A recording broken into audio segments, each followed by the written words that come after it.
بہترین درجہ یہ ہے کہ ہاتھ کے ذریعے اس کو روکا جائے، نہیں تو کم از کم زبان کے ذریعے ہم اپنی زبان کے ذریعے برائی کو روک سکتے ہیں، اور کہیں پر برائی ہوتے ہوئے اگر دیکھیں تو کم از کم ہم زبان سے یہ کہہ سکتے ہیں یہ کام اچھا نہیں ہو رہا، اس کے مقابلے میں ہم ان کو اچھائی کا حکم کریں۔ یہ اسلام کی بنیاد ہے جو لقمان حکیم نے اپنے بیٹے کو نصیحت کی، اور پھر سرکار دو عالم صلی اللہ تعالیٰ علیہ وسلم کی امت کے لیے میرے اللہ نے خاص کر کے فرمایا کنتم خیر امت اخرجت للناس تأمرون بالمعروف وتنہون عن المنکر، تمہاری خصوصیت یہ ہے کہ تم نیکی کا حکم کرتے ہو اور برائی سے لوگوں کو روکتے ہو، یہ اس امت کی خصوصیت ہے۔ اگر یہ امت اس کام کو چھوڑ دے گی تو اللہ تعالیٰ نے قرآن حکیم میں دوسرے مقام پر ارشاد فرمایا اگر تم لوگوں کو برائی سے نہیں روکو گے اور اچھائی کا حکم نہیں کرو گے تمہیں مٹا دوں گا، ایک نئی قوم لے کر آؤں گا، نئے لوگ لے کر آؤں گا جو لوگوں کو برائی سے روکیں گے اور پھر نیکی کا حکم کریں گے۔ لہٰذا تمہیں چاہیے کہ تم بھی اپنے معاشرے میں دیکھو، اپنی سوسائٹی میں دیکھو، اپنی انفرادی زندگی میں یا اپنی اجتماعی زندگی میں دیکھو، جہاں کہیں بھی برائی ہوتی ہوئی نظر آئے اس کو روکنے کے لیے تم کوشش کرو۔ یہ ہر فرد کی ذمہ داری ہے، ہر فرد کو اللہ تعالیٰ نے حاکم بنایا ہے، اس کے نیچے اس کی رعایا میں کچھ لوگ ہوتے ہیں، اس کی ذمہ داری ہے کہ وہ خود بھی برے کاموں سے بچے اور جو اس کے محتاط لوگ ہیں ان کو بھی برے کاموں سے روکنے کی ترغیب دے اور اچھے کام کرنے کی ترغیب دے۔ تو میرے بھائیو، آج ہماری عدالتیں ہوں یا اجتماعی زندگی ہو، ہر ایک کی یہ ذمہ داری ہے، عدالتوں کی ذمہ داری ہے کہ اگر کہیں پر کوئی برا کام ہوتا ہوا نظر آئے تو اس کو روکا جائے، اس کے خلاف قانون بنایا جائے اور اس پر سختی سے عمل کروایا جائے۔ لیکن آج بڑے افسوس سے کہنا پڑتا ہے آج ہمارے ملک کی عدالتیں ایسی عدالتیں ہیں کہ جو قوانین بھی ایسے پاس کر رہی ہیں اور فیصلے بھی ایسی دے رہی ہیں کہ جو بالکل شریعت کے برخلاف ہیں۔ ذرا آج ہم اپنی عدالتوں کو دیکھیں، آج ہم اپنی جو شرعی عدالتیں ہیں کم از کم ہم ان کو اگر دیکھیں، آج ہماری عدالتوں سے وہ فیصلے صادر ہوتے ہیں، وہ اگر کوئی عورت اس عدالت میں جاتی ہے اور وہاں جا کر خلا کا وہ مقدمہ دائر کرتی ہے تو جج نہ تو شوہر کو بلاتا ہے، نہ اس کو نوٹس جاری کیا جاتا ہے اور نہ ہی اس کو معلومات ہوتی ہیں، اور جج جو ہے وہ عورت کے لیے خلا کی ڈگری جاری کر کے اس کو ہمیشہ کے لیے اس مرد کے اوپر حرام کر دیا جاتا ہے۔ تو میرے بھائیو، یہ قانون بالکل شریعت کے خلاف ہے، اس کا شریعت کے ساتھ کوئی تعلق نہیں ہے۔ اگر کوئی عورت جا کر اس طرح عدالت سے خلا کی ڈگری لیتی ہے اور وہ اس بنیاد پر کسی دوسری جگہ شادی کرتی ہے، یہ ساری زندگی یہ حرام کاری کرے گی، یہ بدکاری کرے گی، اور اس کا خمیازہ اور اس کا گناہ اس عورت پر بھی ہوگا، اس کے رشتہ داروں پر، اس کے بھائیوں پر، اس کے والدین پر ہوگا۔ اور وہ جج کہ جو یہ ڈگری جاری کرتا ہے، سب سے بڑا مجرم وہ جج ہے کہ جو اس طرح خلا کی ڈگری جاری کر کے بغیر شوہر کو پوچھے اور بغیر نوٹس جاری کیے اس طرح خلا کی ڈگری جاری کی جاتی ہے۔ اور اس بنیاد پر ہمارے ملک پاکستان کے اندر کتنی ڈگریاں جاری کی جا چکی ہیں، اور اس بنیاد پر وہ عورتیں دوسری جگہ شادی کر رہی ہیں اور ساری زندگی وہ حرام کاری اور بدکاری کے اندر مبتلا ہوتی ہیں، اور آج اس کے اوپر کوئی آواز اٹھانے کے لیے بھی تیار نہیں ہے۔ جو آواز اٹھاتا ہے تو اس کی آواز کو دبا دیا جاتا ہے۔ تو میرے بھائیو، آج ہمیں بھی اس کے اوپر آواز اٹھانے کی ضرورت ہے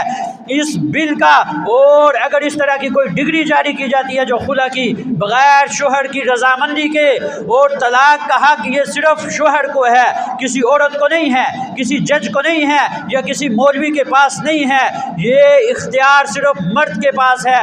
مرد طلاق دے سکتا ہے، اگر مرد طلاق دے گا وہ عورت دوسری جگہ شادی کر سکتی ہے، اور اگر بغیر طلاق کے وہ عورت کسی دوسری جگہ شادی کرتی ہے یا وہ خلا کی ڈگری لے کر وہ کسی دوسری جگہ شادی کرتی ہے، وہ ساری زندگی حرام کاری کے اندر، بدکاری کے اندر مبتلا رہے گی۔ پھر ہمارا معاشرہ جو ہے وہ پورا جو ہمارا خاندانی نظام ہے وہ تباہ اور برباد ہوگا۔ تو میرے بھائیو، آج یہ ہمارے معاشرے کے اندر ہو رہا ہے، ہماری عدالتوں کے اندر یہ ہو رہا ہے، اور ہمارے معاشرے کے اندر اس طرح کے فعل کیے جا رہے ہیں کہ ایک عورت کا نکاح ایک جگہ اور وہاں سے وہ بھاگ کر دوسری جگہ چلی گئی اور دوسرے کے ساتھ جا کر اس نے نکاح کر لیا۔ تو میرے بھائیو، اس طرح کا اگر کوئی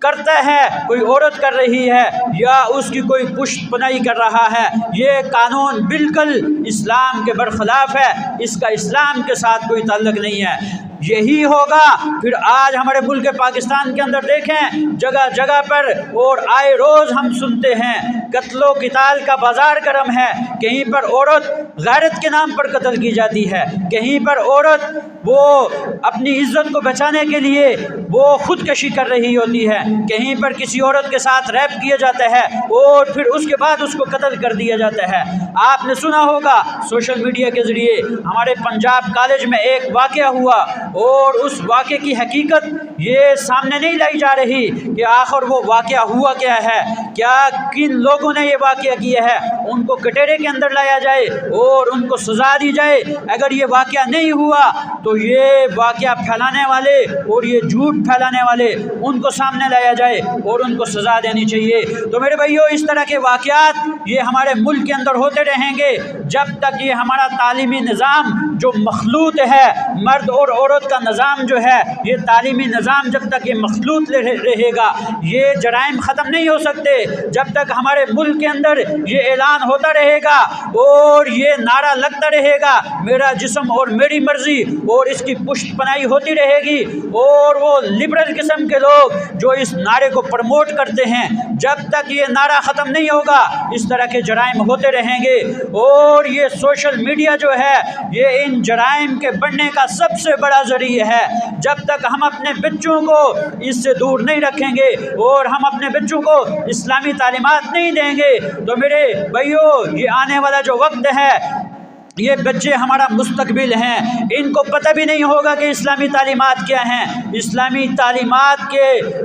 تعلیمات کو ہم اپنے ان بچوں کی زندگیوں تک پہنچائیں اور ہم اپنی زندگیوں میں لائیں، اپنے گھروں تک لائیں، اور ہم اپنے معاشرے اور ہم اپنی سوسائٹی کے اندر جب اسلامی تعلیمات کو لائیں گے اس طرح کے جرائم ختم ہوں گے۔ تو میرے بھائیو، عرض کرنے کا مقصد یہ ہے،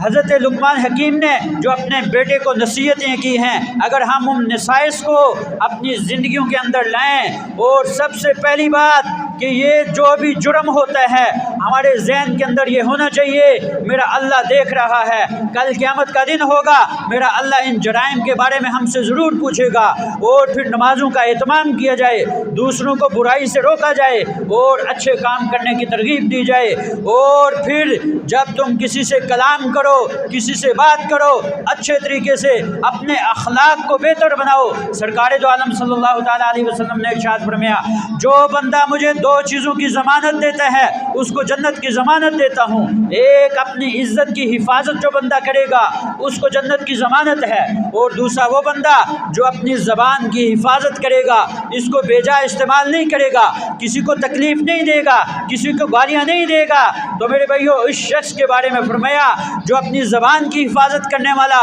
اور اپنی عزت کی حفاظت کرنے والا،